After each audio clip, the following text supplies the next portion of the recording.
Today we're going to be talking with Dylan from Urban Roots Landscaping. This is the full consulting call from last week's Business Bootcamp episode. If you want to see the full episode, check it out in the description. But Dylan has, in his second year, doing almost $400,000 in annual revenue. And next year, if he's going to double the business, he's got to have infrastructure. He's got to have people that help him on the admin side, the estimate side, emails and calls, etc., so he can focus on sales. But how do you compensate someone like that? How do you pay someone that's not producing revenue out in the field, where you usually give them an hourly or even a P for P type of model? How do you pay that person? That's what we're going to be talking about today. We're also going to be talking about how to do marketing correctly, because last year he spent hardly anything on marketing, just a couple $1,000s, and a lot of that was just the decals for his trucks. So how can he actually take this big cash that he has in the bank, over $150,000 is in the bank, ready to deploy to grow the business? How does he take that and use it effectively in marketing? Using a new product from Google is extremely effective. That's what we're talking about today. This is a full extended version of the consulting call with Dylan, Urban Roots Landscaping. Check out last week's episode, the full episode of Business Bootcamp, in the description below. There we go. Does that always take everybody a minute to get unmuted? It does. I have it where when someone comes in, they're automatically muted, because when you have multiple people, the worst thing is when people are joining and they're not muted automatically. So. Oh, okay. So all right, how was the week? My studio here. Let's go. I just grabbed that out of the garage. No, the week was good but hectic. We haven't had a lot of hectic weeks like this before, because we had one guy out for 2 days sick, another guy out sick, so with a smaller company like this, that's going to make a big impact. So we made some adjustments. We moved one cleanup to next week, and then just kind of scrambled, worked later nights. So we got through it though. It was okay. Cool. So a couple tasks that we had from last week that we wanted to go over. Number one was the Google Max performance Max on Google, that ad. Were you able to create that? I know you ran into some issues. Did you try that again? How'd that turn out?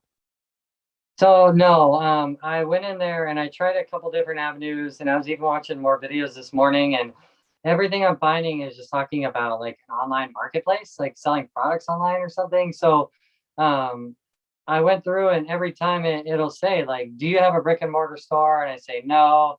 And it'll say like, do you have like an online merchant or something like that? And then I say no, because I'm not selling an actual like store, like product on. And then it says, are you selling a service? So then it just like links me automatically to Google Ads. Like I haven't been able to even get the option of setting up a Performance Max campaign yet. So where do you start? Like, do you go to ads.google.com? Yes, that's where I start. Can you share your screen by chance, or are you on a different computer right now? I'm on a cell phone. So what's the best way to share if I'm on my cell phone here? Sorry. You're fine.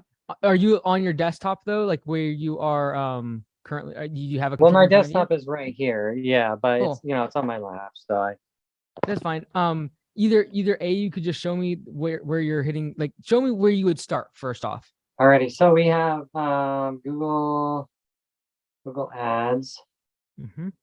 Okay, so can you see my screen yet or no? Yep, I can. Yep, that's perfect. So you've been using that bottom one? Yeah, well, this is the one I was just experimenting with this week. Okay. Okay, so then I end up going through these steps thinking, oh, I'm going to eventually progress where it'll ask me to do Google Performance Max. And I just ended up setting up a Google ad, not even Performance Max. So let me go to all campaigns, maybe. So at the very top in your URL, right now you're in Express. I might switch you back. Yeah, in your URL, just go to ads.google.com, because right you're in the Express version right now. I'll show you what I mean. Ads.google.com. Yeah, click that. Let's log in. So sign in. Yep. Okay. I'm still thinking of 3. Okay, go ahead and try the top one. It's taking you to Google Express, which from there you can't run those ads. Now we're talking. Okay, cool. So now from here, go to all campaigns in the top left there. Syncing all campaigns. Yeah, click on that. Oh, there. Sorry. Yeah. You might have, there might be something back on the back end here because it's saying having all these errors. But let's just go ahead and click the plus button. In the circle. Yep, click that. New New campaign. campaign. Yep. See, Right, this is and where I to get Performance Plus. you're fine. So go web traffic. Website traffic. Yep. Go ahead and continue. Oops. Continue. Ah. There it is. Okay, so I've got to click on website traffic. I'll remember that. Yeah, Okay. and then part of it is too is like you were on the Express version of Google Ads, and that won't let you do Performance Max because it's just like the very dumbed down version of it. Okay, so I avoided that by going to the first account I had at the top. Either way will work. The main thing is that you just use ads.google.com and not ads.google/express. Because as soon as you use Express, it just basically will not allow you to do more complicated things. Okay. You should be able to take off your screen recording too. Okay. Or your screen share. Stop share. Okay, cool. Oh, geez. I think we're out of time. No, you're good. So, all right. So this week, maybe we can try to get that one squared away. And try to at least create one, and just so you can get in the habit of knowing how to put the videos, because that it will take longer to put that one together compared to regular Google Ads, simply because you've got to put together picture, video, text, etc. So it will take you a little bit of time. Do you have any videos that you can put in there that are like 15, 20 seconds at all, or not really? Not a lot. I'm gonna probably have to produce those this week. 5-second pre-roll to a YouTube ad. That's what you're going to be thrown into. And so I would do 2 of those, one for like lawn care, one for more landscaping. And it could literally just be you in front of your truck with your cell phone. That's fine. But the goal is to be able to give it multiple inputs, right? So multiple videos, multiple pictures, and then it'll let you do up to like 5 to 8 different banners for text. And so in each of those, you're going to like, okay, leaf cleanup, landscaping, lawn care, whatever it might be. Obviously, as we're heading into winter, it's probably going to be more around bush trimming, leaf cleanup, property cleanup, stuff like that. But just, you can fill it with whatever you want, because ultimately if someone types in lawn care because they're looking for a leaf removal, but they'll type in lawn care service, you still want to pop up. So would those 2 intro videos be enough, or should I get more creative other videos and put it up, or no? I would start off with the 2, because what Performance Max is going to do is if those videos aren't doing well, it'll just push the pictures and the web search traffic a lot more. So you can see that later on in the results. And sometimes it'll take it 2 or 3 days to get up. So if you can post it even without the videos this weekend, that'd be good. Just because it can take 2 to 3 days for them to accept the ad sometimes. Okay.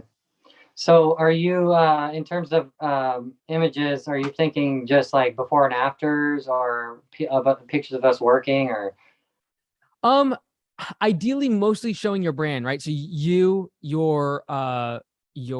truck and your equipment, for example, like with your branding, right? The more of your brand that can show, the better. Even if you go back to, honestly, some of the zero turn stuff they got of you and use that stuff, I would say that's like the highest quality, even if you did screenshots of some of the shots they got of you. And then if you're there and you're showing your face there, and it's like, I'm Dylan from Urban Roots, then you're going to also do it in the video. And if I was you, I'd lean into your story a little bit. Like, I was a teacher, I'm now turned into a lawn care professional in Tacoma, just lean into that right at the beginning of your video, and then just try to make your face somewhat associated with the brand for now.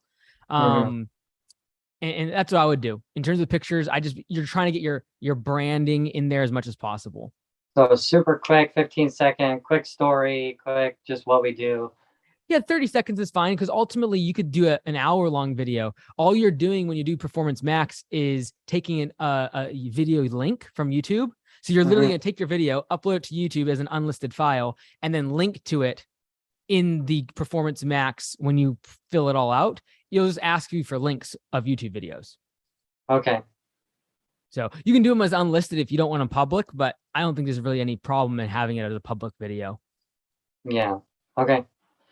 Okay, so for Jose and Michael, did we have any sort of feedback or update on them this week in terms of talking to them about next year? Yeah, so we did our kind of staff Monday quarterly type thing that we hadn't done for a while. So we went out and did Top Golf, and that was fun, and breakfast. But then we did a pretty lengthy conversation, and I actually did include the other workers there. It was just more of a full group thing. And I felt it appropriate because we're small enough. And the other two, even though they're not being kind of essentially promoted to a new position, I talked about the value that they bring as well and how important it is that they help us build. So I went over all of it, like the profit sharing. I did share. I know you said maybe wait till later until we nail down the hourly rate for the office position, but I just wanted to get it out there.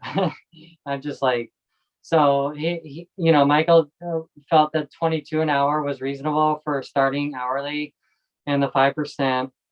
He's always been kind of, how do I explain it? Kind of going along with the flow a little bit. Whereas Jose, he tends to kind of advocate for himself a little bit in terms of like pay and stuff. And which was interesting because he's just like, oh, like if we're going to commit to you, like I want to make sure like you're doing the same. And I didn't know what he was referring to, but basically it came down to like compensation. And I was like, well, yeah, this is why we're exploring the 5% profit sharing. And I said that I plan to start that March 1st. And, he's, he's very thoughtful. So he's a hard read sometimes, but I'm hoping that it was a good pitch. And at the end, I told him, I said, hey, like truly, this is my sales pitch to you guys, because if I'm going to start going into investing in equipment and everything, like sales, marketing, all this money is going to be spent. I need to know that the main pillar of this business, which is the employees and the team, that you guys are kind of backing me, so I try to give, rally the troops a bit, but it seemed good. I mean, like I said, it was long because we reviewed our first P&L statement. I just went over the basic sections. I didn't go deep into it, but I kind of showed them the numbers we had, and I broke it down by quarter. And I was like, hey, if we had been doing profit sharing, this would have been 5% of the first quarter and 5% of the second quarter of this previous year. I said, so going forward, I said, talking to Mike, he's seen a ton of businesses ramp up from this level, and we kind of came to the consensus that if we're running on all full cylinders, potentially we could have a bottom line of 150,000, roughly, maybe 200. And then, you calculate 5% of that. I said potentially 5 to 10,000 in profit sharing under that 5%, so we kind of broke down the numbers and talked about it. And so I think it went well, but it was, again, me just talking a lot, trying to get through a lot. I tried to pause enough and get their thoughts. And, but yeah. And so how did the other team members react? Because they were there just kind of observing, right? Yeah, they were there, and I kept asking. I asked a few times, like, "Hey, what are your thoughts?" And they're so new. They're literally Bree's been here for 2 weeks, and then Edouard's been here for 5-6 weeks. So they don't have that same buy-in. But I'm hoping that after hearing this, they go home, they start to think about it, and be like, "Oh, this guy is really taking his business serious. Like he's not just a chuck on a truck type thing." So that was my impression, but truly they're pretty quiet. Quite honestly, like maybe a little bit checked out at moments, so I wasn't getting that like feedback necessarily that I was like, oh, I'm rallying the troops here. And then even my more bought in guys that are more invested in experience, it was a little bit hard at times because I was engaging. And I even told them, I said, hey, quite honestly, I'm trying to read and gauge where you guys are at, because I want to know how bought in you are, because that will give me a bit more confidence. And if you guys are feeling a little bit reserved, then that may change my behaviors moving forward with how much I invest and grow. And so I said, I really want to keep this communication open with you guys and just kind of gauge where you're at. Mm-hmm. So that's kind of how it went. I mean, yeah, like the offsite or like team meeting type stuff where you open up the books, typically you're going to have most of the guys check out. And so you are looking for the ones that do kind of gravitate somewhat more towards what you're talking about. Mm-hmm. It can be a challenge when you're talking about specific positions inside the company in the future and what they're going to be paid. Sometimes that individual won't want to open up because now they're talking about their pay in front of all their peers, especially if it's greater than what their peers are making.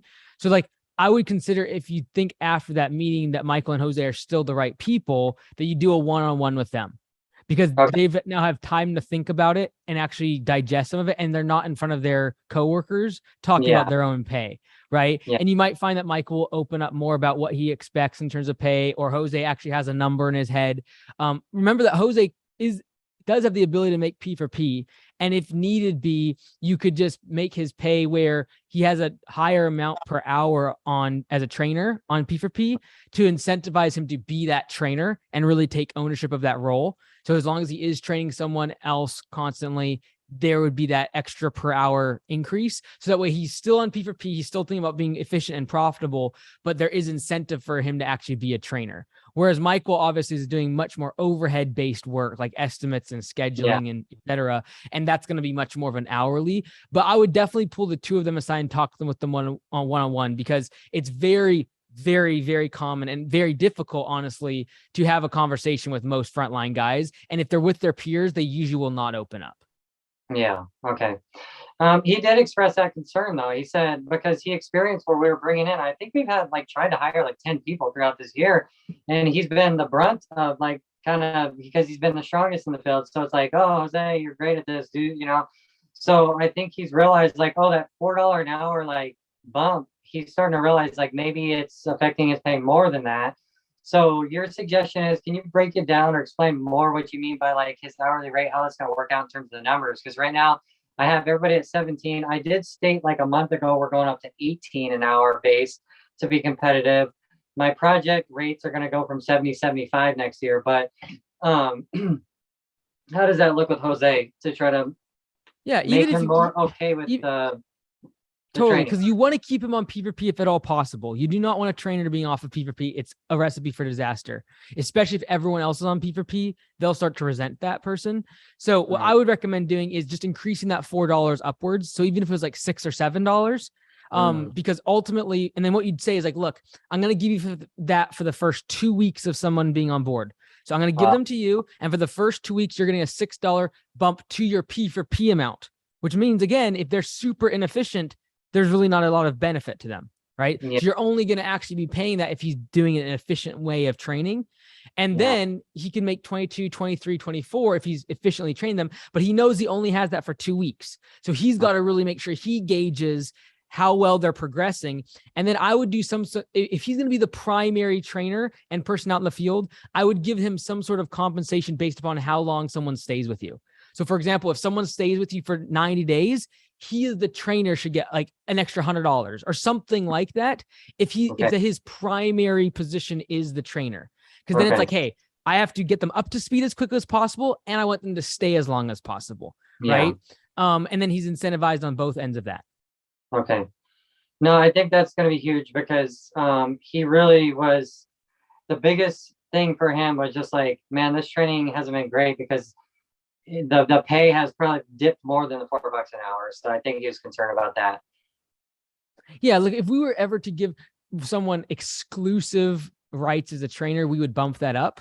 We do the $4 because we bounce them around. And so typically they're going to be done. It's going to be more efficient of a way of training. They're not going to take 2 weeks. But if you're going to take a full 2 weeks and really train one person at a time, I would probably give that to somebody.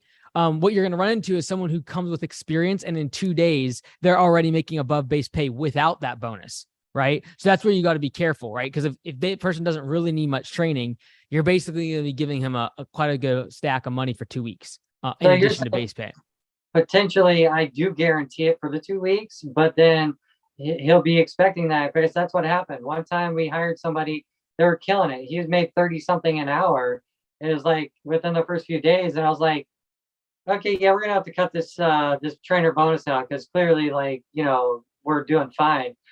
And I could tell his reaction was like he was kind of still expecting it. So you think I should guarantee it, despite if someone's killing it with him training him? Just say, hey, this is what we can do, but it's gonna be a lot of money. Like, they could both be making $30 an hour for 2 weeks straight. But let's assume that the trainer makes that extra, let's just call it $6 per hour, right? Over the course of 40 hours in that week, that's $240 in addition to base pay. So we're assuming like they're doing a very, very poor job. So $24 an hour. $240 extra per week. So for training someone up is basically going to cost you $480 extra, right? Okay. 240 times 2. $500 to train someone up, not so bad. Honestly, if you did 10 people that he trained over the course of next year, that's $5,000 to get everyone trained up. That's not a bad exchange. Yeah, that's a good point. right? So when you start thinking about that, and that's again assuming that they're hitting base pay all the time. If they're hitting above base pay, like even though you're going to be giving him a lot of money, that's going to happen for maybe 10 or 15 days out of the year. I would not be stressed out about that. And it'd just be his incentive. Or you either give him the $6-7 per hour, or you lock in a higher base pay for him as a trainer for the first 2 weeks. So it's like, hey, these guys are on P4P, but for the first week that you're with them, I'm going to give you $23 an hour to be the trainer as base pay on P4P. So I prefer the first 30%? Route. No.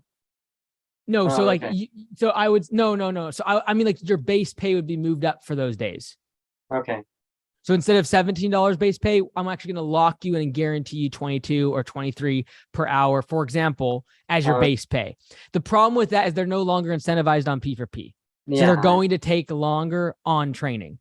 So I would be more inclined to use the first model and just realize that, yes, you're going to hire someone that's good and they're going to be training up fast, and you're going to lose an extra couple $100 on giving this person money that you probably don't need to. But that is his bonus. Like that is, if you look at it as like $200 or $300 per employee that you're kind of quote unquote wasting, that's a good thing. That means they're trained up, they're ready to go, they're out in the field by themselves pretty quickly, and you're literally going to spend an extra $2-3 grand max during the next year to get him, incentivize him to train up.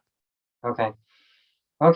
No, I'm glad we clarified that, because I did have questions about it. And then so if I pull myself out of the field, mostly Michael, as an office person out of the field, would you say once we put him in the field, would he ever jump back in to help out with training? Because right now we only have Jose and 2 very inexperienced people going into next year. So I worry about being able to ramp up fast enough with the training.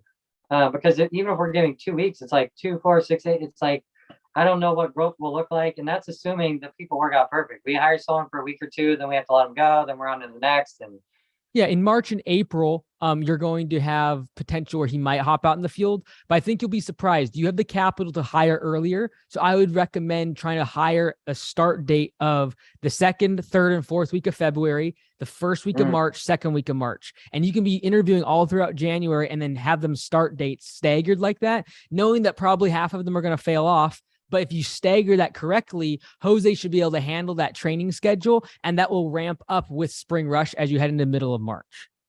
So I'm putting some marketing dollars early February to get us busy enough to start training and hiring. Even if you're not, because remember, they're going to be inefficient on training.